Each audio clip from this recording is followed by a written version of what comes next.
Le Ravachol, c'est beaucoup moins vieux que Alternative Libertaire. Pour le coup, nous, on va fêter nos 4 ans le mois prochain en janvier avec notre 47e numéro.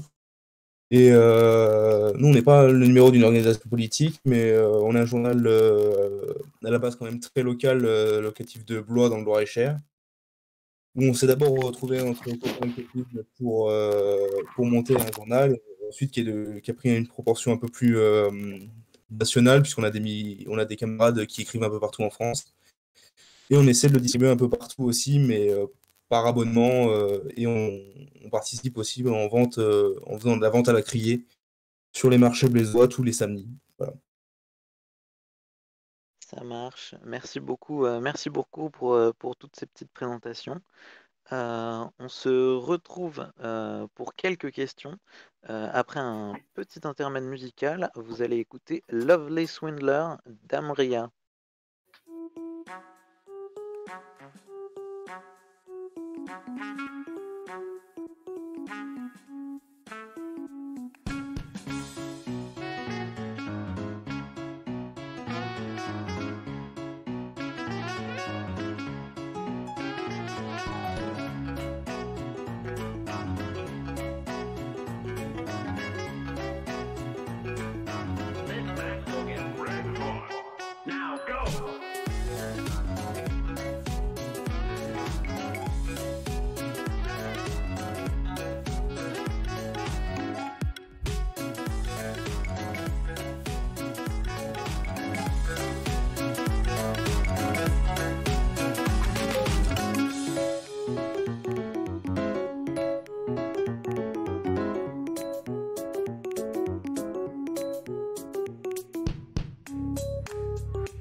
Nous sommes toujours ici avec David et Radou et je vais commencer peut-être si vous voulez bien par des petites questions un peu concrètes sur comment ça se passe la presse libertaire aujourd'hui.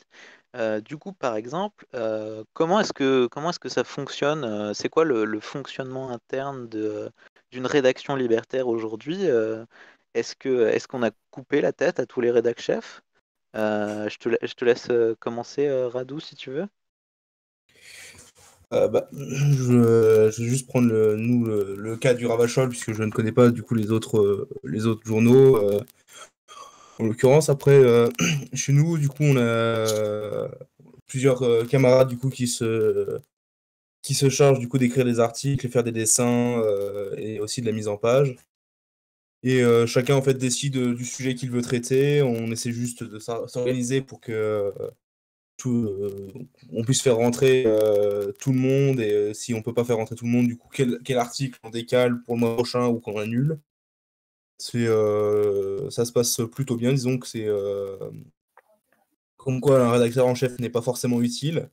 Après, on est plusieurs à, comment on pourrait dire ça, un peu chapeauter le truc, disons, dont je m'occupe aussi d'envoyer ça à l'impression. On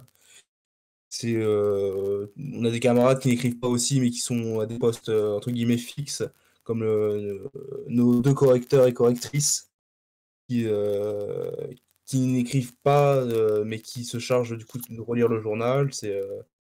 Voilà. Tout le monde a un peu son poste, mais des postes qui peuvent fluctuer. Chacun fait un peu ce qu'il veut, dans la mesure où ça empiète pas sur l'autre. Ça marche. Et David, du coup, dans la rédaction de AL, comment ça se passe? Bah, pas de rédacteur en chef non plus. Nous, on a un secrétariat de rédaction. Bah, non, comme je le disais, nous, on est le journal d'une organisation, donc tous les participants sont militants de l'UCL aujourd'hui. On a une réunion du secrétariat de rédaction euh, à N-2, quoi. N-2, c'est-à-dire que, grosso modo, là, par exemple, pour le mois de janvier, on a une réunion fin novembre où on traite un petit peu de- des sujets on essaie de construire un petit peu le journal, quoi, les sujets qui vont être traités. On a des rubriques, donc les secrétaires de rédaction sont responsables d'une d'une page ou d'une double page. Et puis on se lance à la recherche de rédacteurs. On est le journal d'une organisation politique, donc on a aussi un retour. Moi, je suis mandaté au secrétariat fédéral de l'UCL, donc on présente euh, le, le projet de journal au secrétariat fédéral, on a des échanges. Alors, c'est pas de l'ordre de l'interdiction, de l'imposition, mais c'est plutôt sur les lignes politiques, des choses qu'on n'aurait pas vues éventuellement. Et, et après, on a à nouveau une réunion pour le bouclage du journal, où les secrétaires des rédactions, chacun responsable de sa rubrique, en fait, a fait les relectures. On relit collectivement tout le journal. Et puis on fait la finalisation de la mise en page, de l'appel de une, de la couverture. Voilà, on relit les titres parce qu'on a une exposition qui est à la fois bah, en kiosque, mais également sur le web. Donc voilà, il y a un certain nombre de paramètres à prendre en compte, mais tout ça est fait collectivement par l'équipe. Nous, on est grosso modo une quinzaine, avec des investissements variés, parce on n'est pas que là-dedans, hein. Nous, on n'est pas, on n'est pas des professionnels, hein. Donc on a d'autres activités à côté. Et puis voilà, mais pas de rédacteur en chef, même si forcément il y a des personnes qui sont un peu plus présentes que d'autres. Mais globalement, tout se passe, on essaye au maximum, hein, pour un journal libertaire dans une ligne d'horizontalité.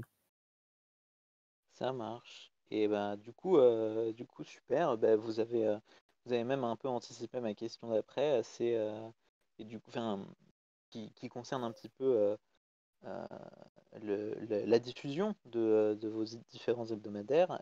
Est-ce que, enfin, en gros, comment ça se passe? Vous m'avez déjà un peu répondu, mais comment ça se passe la diffusion pour AL et pour le Ravachol?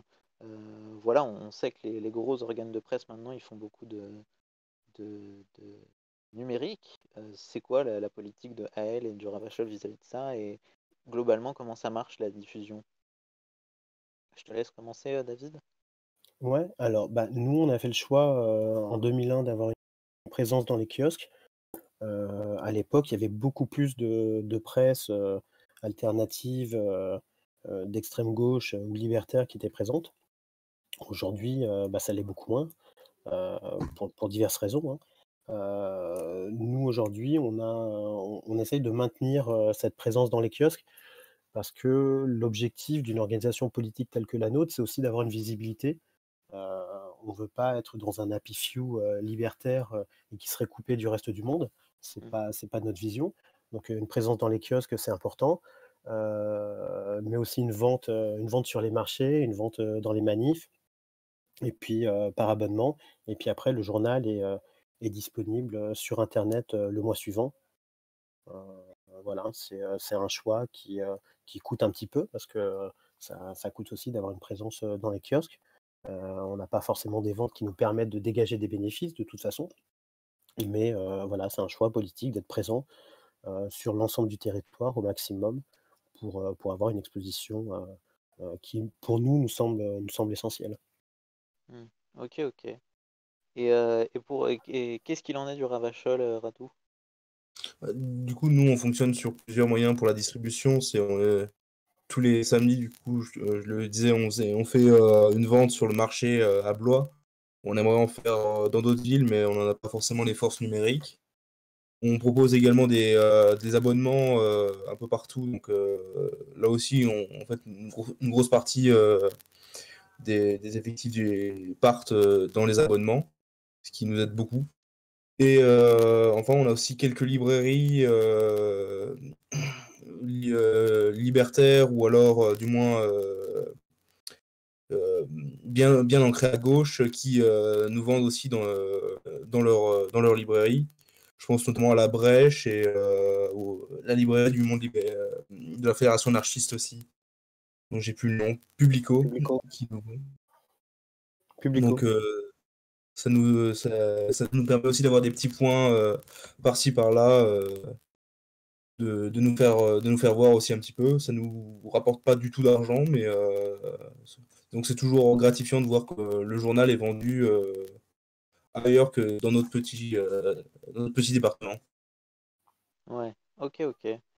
Et ouais, et j'avais une question après sur le fait que la presse libertaire aussi, c'est des dessins qui sont assez souvent assez caractéristiques et des photos de presse aussi. Dans AL, je sais qu'il y en a, dans Alternative Libertaire, pardon, je sais qu'il y en a pratiquement à chaque page. Dans le Ravachol, c'est des pages entières qui y sont dédiées. Mais ça, Moussaillons et Moussaillons, je ne vous l'apprends pas puisque vous êtes déjà abonné. Mais du coup, est-ce qu'il y a une vraie particularité du dessin de presse libertaire? Et comment est-ce que vous travaillez comme ça comment vous travaillez avec les artistes? Je sais que vous m'avez déjà un petit peu répondu. David, si tu veux bien. Alors nous, on a 4-5 graphistes dessinateurs avec lesquels, on travaille. Ils sont pas forcément membres, de l'UCL. D'ailleurs, je crois aucun ne l'est, mais sont des camarades, de lutte, des camarades de longue date et on essaye nous, en fait, on leur paye les dessins. Heu c'est aussi pareil, c'est un choix politique, hein, le dessin de presse, c'est assez dur.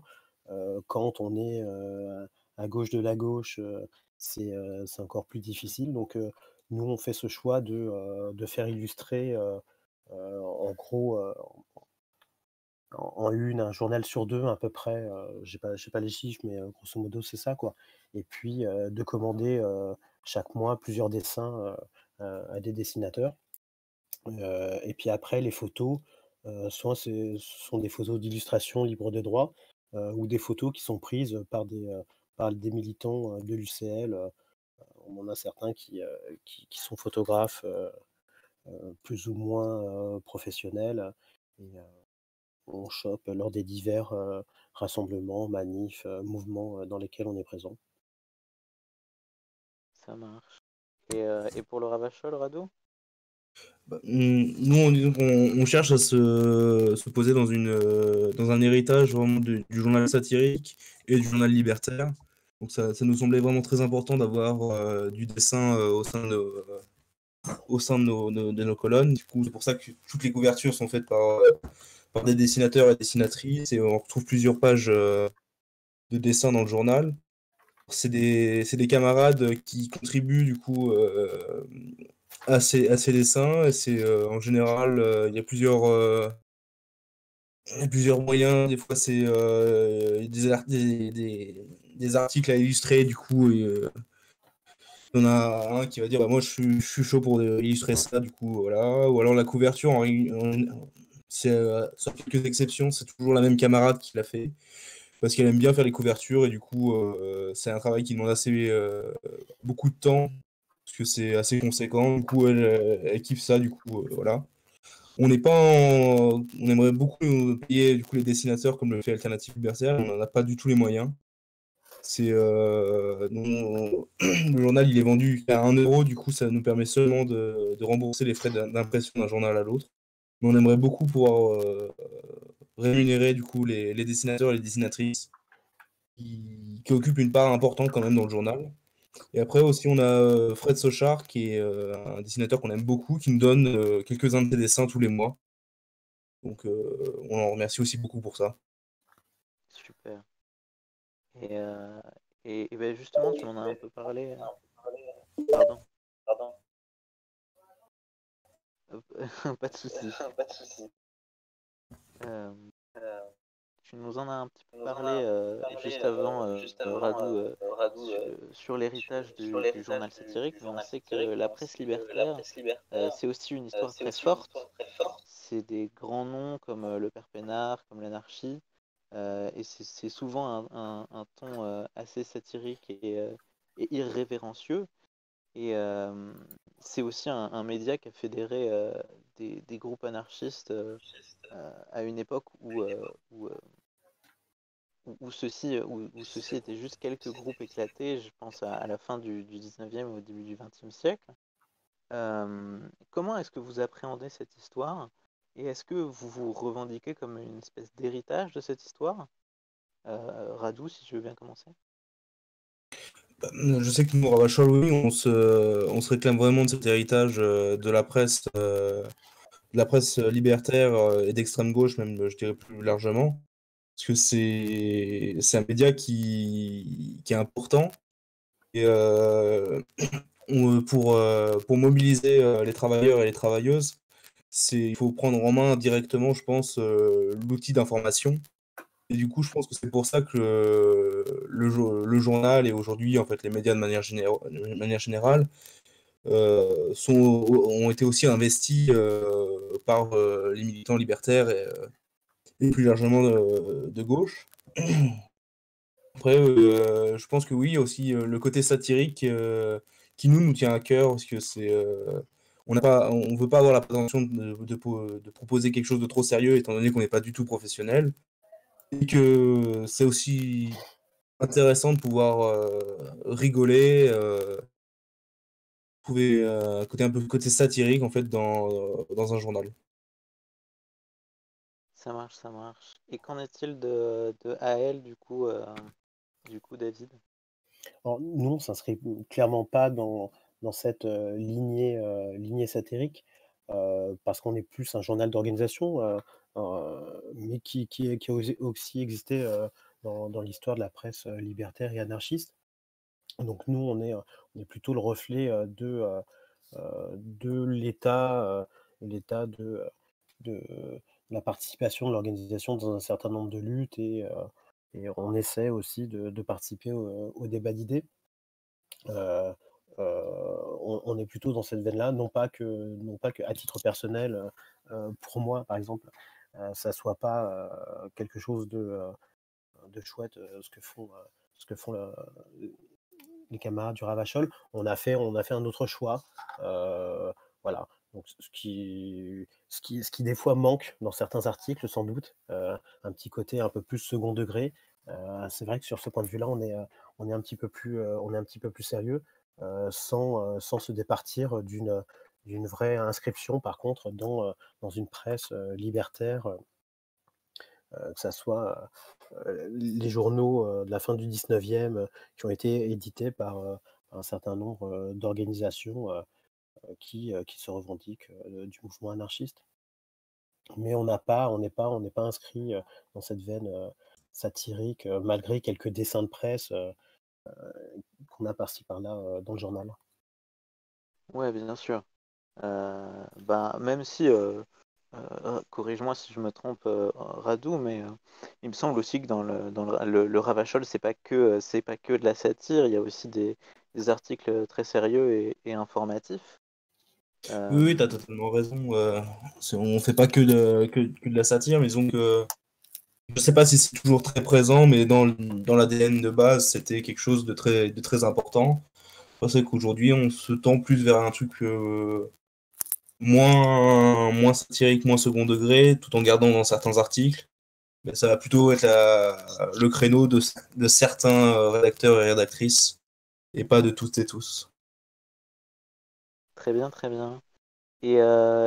Donc, pour finir, pour la première partie de cette émission, j'ai une petite question. On sait qu'être un média contestataire, comme peuvent l'être les différents hebdos de la presse libertaire, des fois, c'est pas au goût de tout le monde, en particulier de ceux qu'on conteste.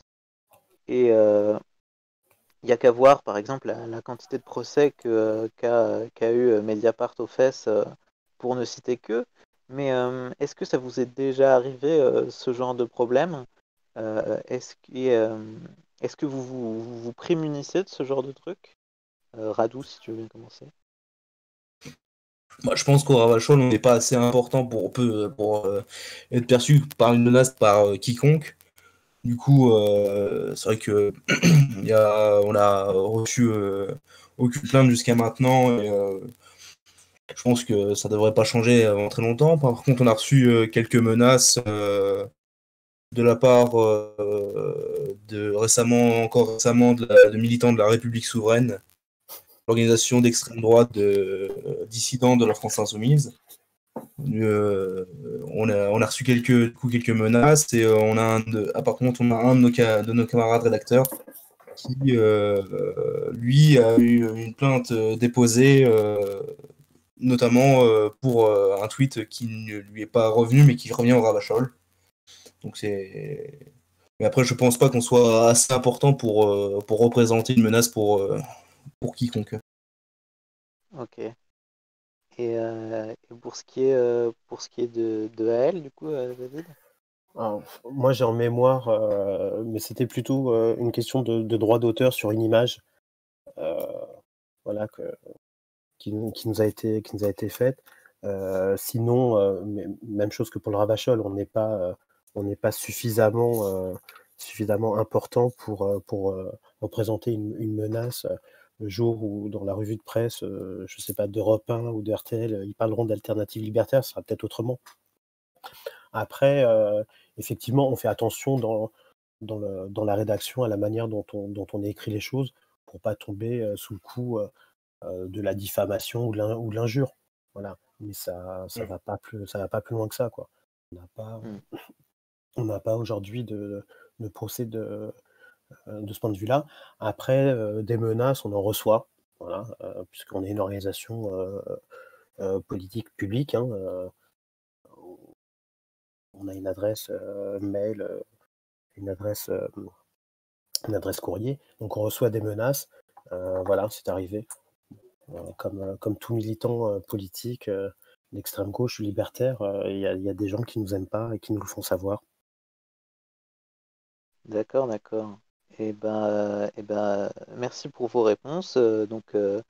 Moussaïens et Moussaillons, n'hésitez pas à prendre votre abonnement à Alternative Libertaire et au Ravachol afin que on en parle dans les JT d'Europe 1 et qu'on nous fassions enfin trembler l'ordre établi. On va marquer une petite pause. On se retrouve après une petite capsule réalisée par un camarade pirate au sujet d'un jeu qui devrait vous intéresser et qui a cruellement besoin de votre aide. Bonsoir les pirates. Je vous prends en effet quelques secondes dans votre émission pour vous présenter un jeu dont on nous a parlé et qui a besoin de votre aide. Le jeu en question s'appelle Which Side ou De quel côté en français. L'objectif de ce jeu est de mener de façon coopérative des actions pour renverser le patronat. Vous et vos coéquipiers arpenterez les rues de New York dans les années 1910. En coopérative ou seul, vous devrez mener des actions vous permettant de progressivement améliorer vos conditions de vie et de travail pour qui sait peut-être un jour enfin renverser le patronat. On vous en parle ce soir car ils ont besoin de votre aide. Ils ont collecté 11 500 € sur les 12 000 nécessaires et il ne leur reste plus que 5 jours pour atteindre leur objectif. On compte donc sur votre force collective pour les soutenir et partager leurs projets autour de vous. Et après ce confinement, qui sait, on se retrouvera peut-être toutes et tous pour partager des parties soit sur plateau, soit gratuitement via Tabletop Simulator sur Steam. Moi je vous laisse avec votre émission du soir. Toutes les informations sont disponibles sur le Kickstarter de Yetz Game en description. Bonne soirée les pirates. Nous sommes de retour à bord de notre navire pirate et nous sommes toujours à bord avec Léo et David pour parler de presse libertaire. Du coup, je vais avoir des petites questions un petit peu plus de fond, si vous voulez bien, Radou, David. Peut-être une question un peu plus spécifiquement pour Radou peut-être, mais surtout David, n'hésite pas à intervenir bien sûr si tu as des choses à dire à ce sujet. Dans le dernier numéro du Ravachol, tu donnes, Radou, la parole à Olivier Besancenot dans un Ouais. super entretien, et il y a une question qui m'a particulièrement intéressé dans cet entretien. Tu lui demandes notamment comment expliquer la diffusion des thèses complotistes dans le mouvement ouvrier, et il t'a répondu un truc que je trouvais assez juste. Il souligne surtout il disait que cette diffusion, elle souligne surtout la faiblesse de nos propres réponses. Euh, Est-ce que cette lutte contre le complotisme, c'est pas un des rôles que doit jouer la presse libertaire, justement? Je pense que si, totalement. C'est d'ailleurs Olivier dans l'entretien, je pense qu'il a totalement raison en disant que nos réponses sont pas à la hauteur, mais faut se demander aussi pourquoi elles sont pas à la hauteur, comment ça se fait que le discours complotiste est autant la cote en ce moment.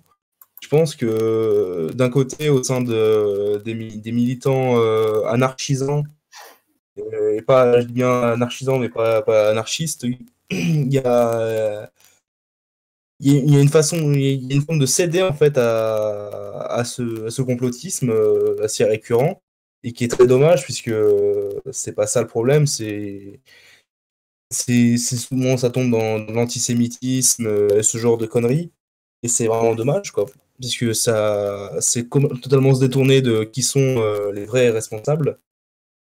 Après oui, je pense que nous en tant que médias, on a un rôle du coup à faire attention à ne pas véhiculer de ce genre d'informations, de fausses informations, et aussi de produire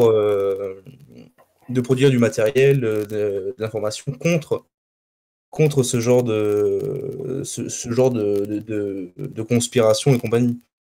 C'est par exemple sur le prochain dans le prochain Ravachol, on est en train de travailler sur un debunk du film Hold Up.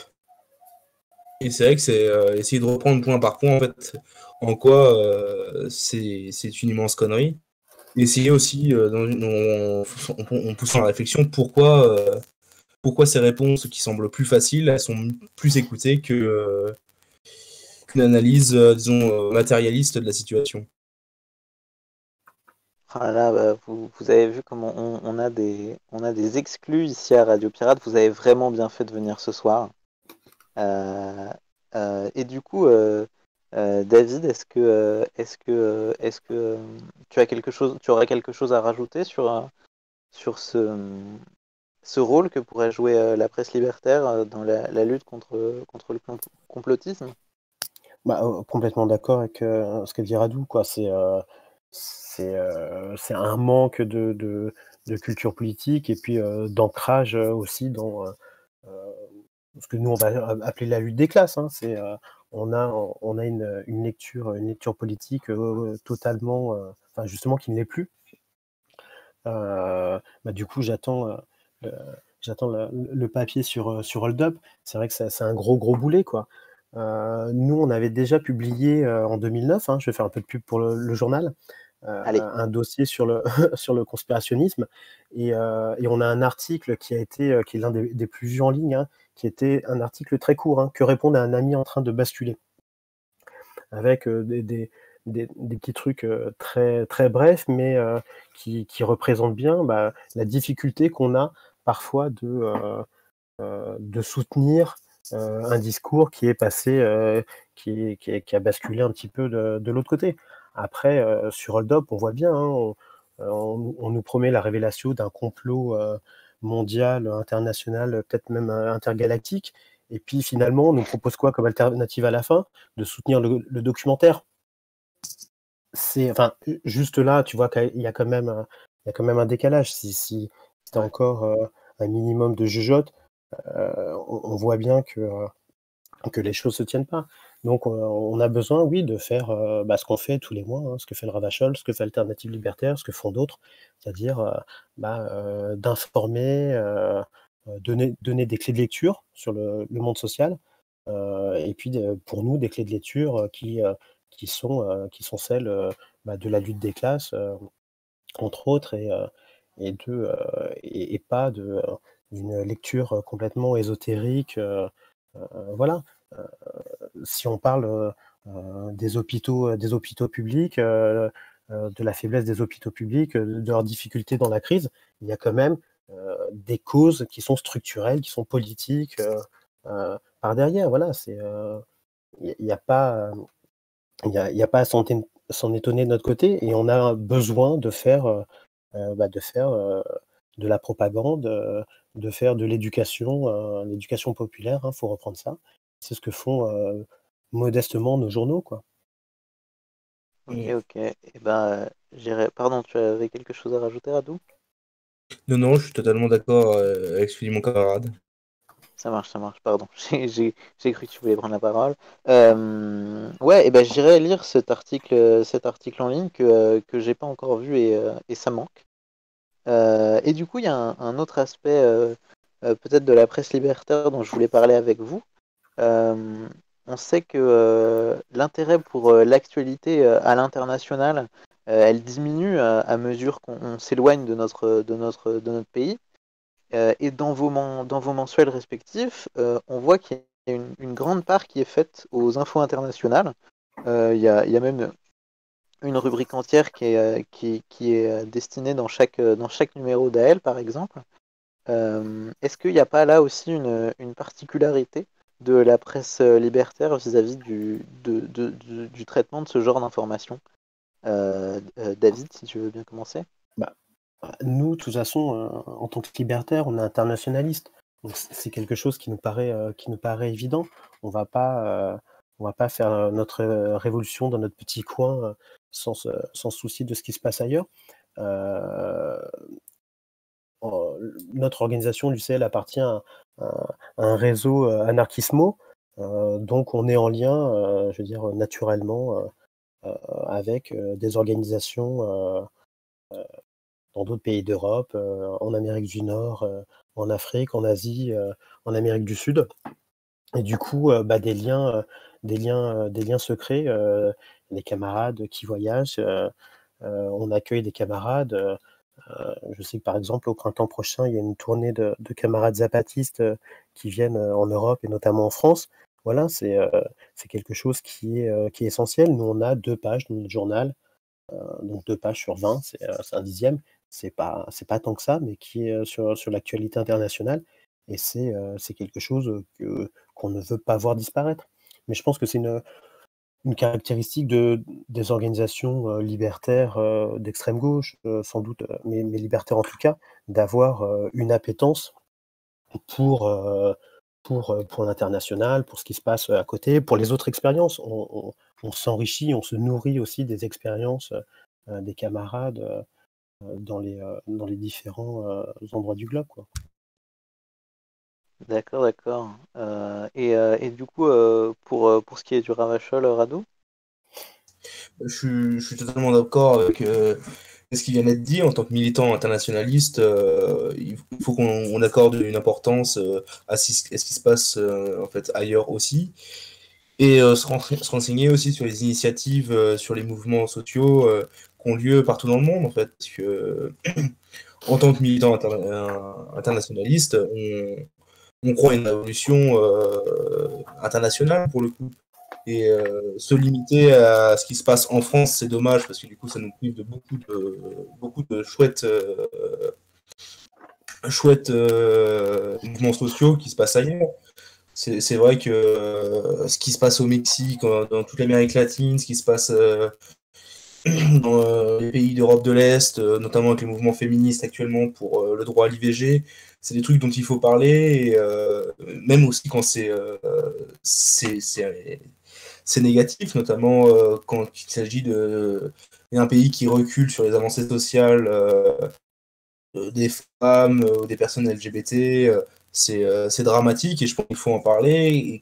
C'est une information que les médias dits traditionnels parlent assez peu finalement. Et je pense que oui, en tant que militant internationaliste, notre but c'est aussi de parler de ce qui se passe partout dans le monde. C'est vrai, c'est vrai. Et du coup, là, j'ai une petite question, peut-être un peu plus pour David cette fois-ci. Donc, dans le numéro de septembre d'Alternative Libertaire, tu as fait un entretien avec l'Alternative International Movement, qui est un réseau qui promeut les contre-cultures avec un, un aspect très militant. Est-ce que tu peux nous dire un peu ce que tu as pensé de cet entretien et comment tu vois la place de ces contre-cultures dans le mouvement libertaire de manière générale? Alors, l'AIM, déjà, c'est les personnes que je côtoie, que je connais. Moi, je suis arrivé dans le mouvement libertaire par la contre-culture, par les concerts Redskin et punk. Moi, je me suis nourri là-dedans étant adolescent, et puis je continue. Donc, pour moi, c'est quelque chose de naturel. C'est pas dans l'ADN forcément d'Alternative Libertaire ni de la CGA d'avoir cette présence dans les concerts, dans les espaces de contre-culture, peut-être encore même plus d'Alternative Libertaire. Moi, j'étais militant, mais c'est quelque chose d'essentiel. Moi, je milite pour qu'il y ait des tables de presse dans les concerts punk. J'ai j'ai été aussi dans différentes groupes qui organisaient des concerts de soutien. Je pense qu'il y a un lien à faire entre, entre la lutte et puis la culture d'une façon générale, quoi. Heu, Si on veut changer le monde, on ne veut pas changer le monde pour un monde très triste, on veut aussi changer le monde pour un monde dans lequel les diversités vont pouvoir s'exprimer, dans lequel la culture va pouvoir s'exprimer, la musique va pouvoir s'exprimer. Voilà, donc c'est tout à fait naturel. On avait ouvert nos pages au printemps à de la poésie. Voilà, moi j'ai fait quelques chroniques de musique ces derniers temps, et puis là, bon, là c'était une interview confinement, hein. Ça se voit peut-être pas, j'espère d'ailleurs, dans le journal, mais voilà, on est confiné, on voit plus les potes, on voit plus les concerts, et puis du coup on s'est fait un petit bac comme ça sur, sur l'AIM, qui est un réseau qui est très jeune, mais qui est très actif et qui prend une place qui est très importante, voilà, dans le milieu libertaire. Aussi la place de la contre-culture, de la musique, de l'organisation d'événements festifs, de concerts, et pas seulement punk, hein, mais aussi rap, aussi des sound systems, et cetera, quoi. Ça marche, ça marche. Bah, je suis carrément d'accord avec toi.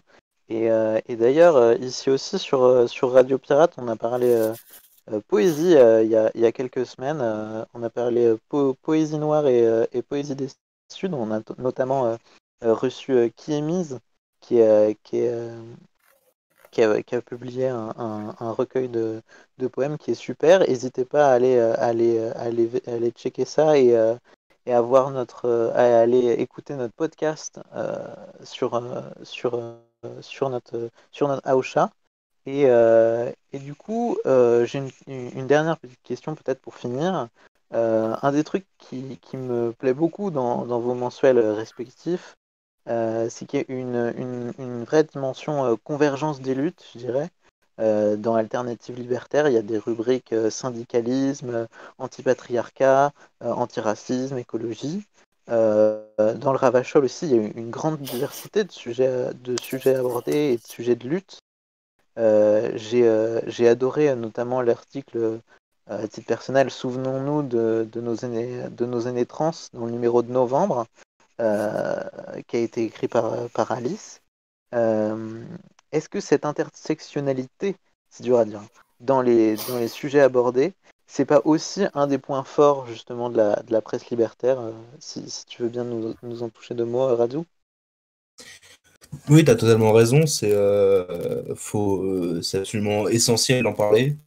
C'est ne pas faire de hiérarchisation d'une lutte qui serait plus importante sur une autre. Surtout pas, je pense que c'est très important. Et puis,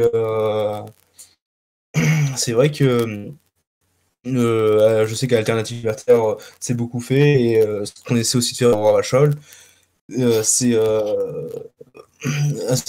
parler de ces sujets. C'est qu'il y a, je crois que c'était il y a 2 ans, on a sorti un numéro avec un dossier assez conséquent sur la transidentité, avec notamment une camarade qui s'appelle Anaria, qui écrit encore à l'occasion en Ravachol.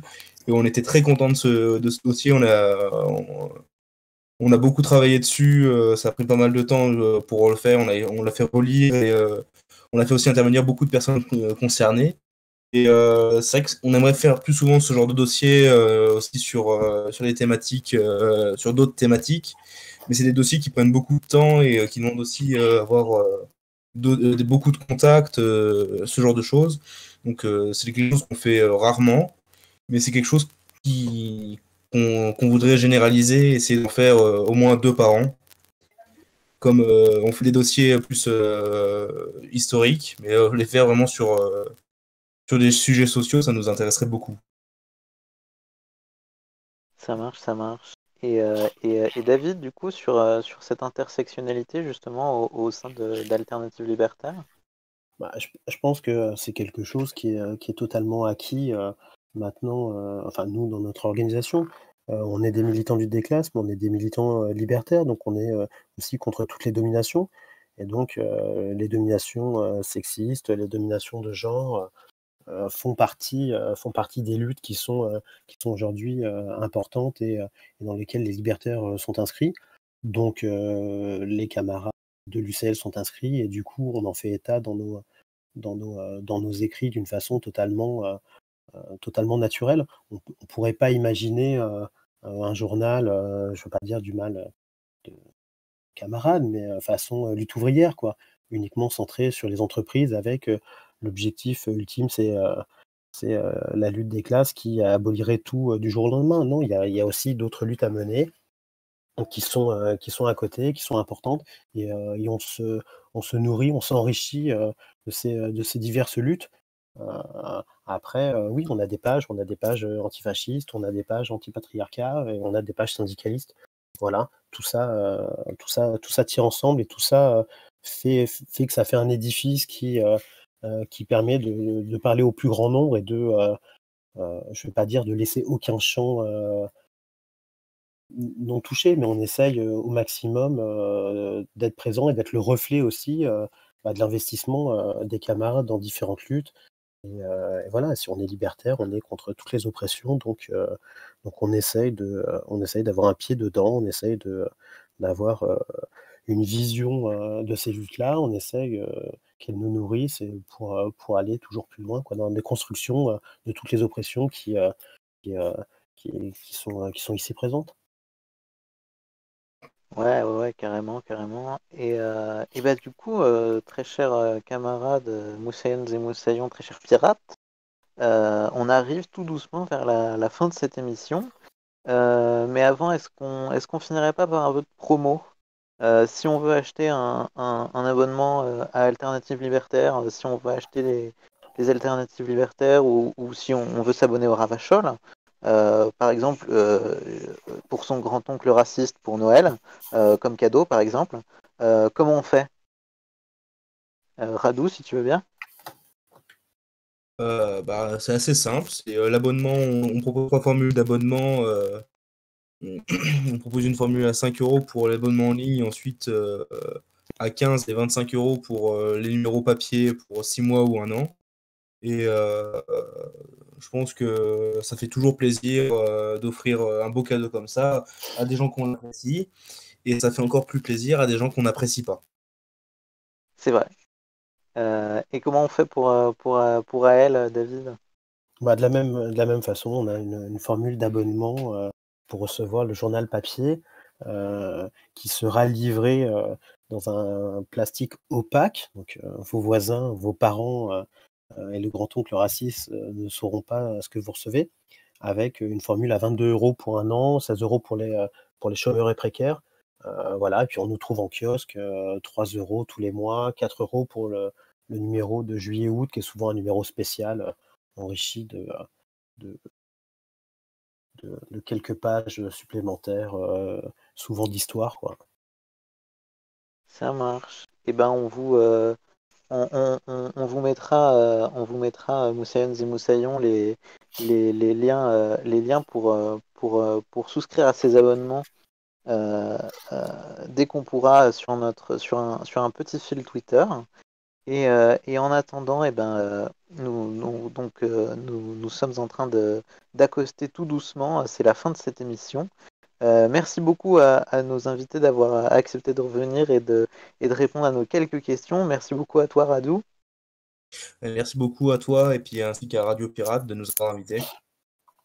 Et merci beaucoup à toi, David, et à Alternative Libertaire de bien avoir voulu répondre à nos questions.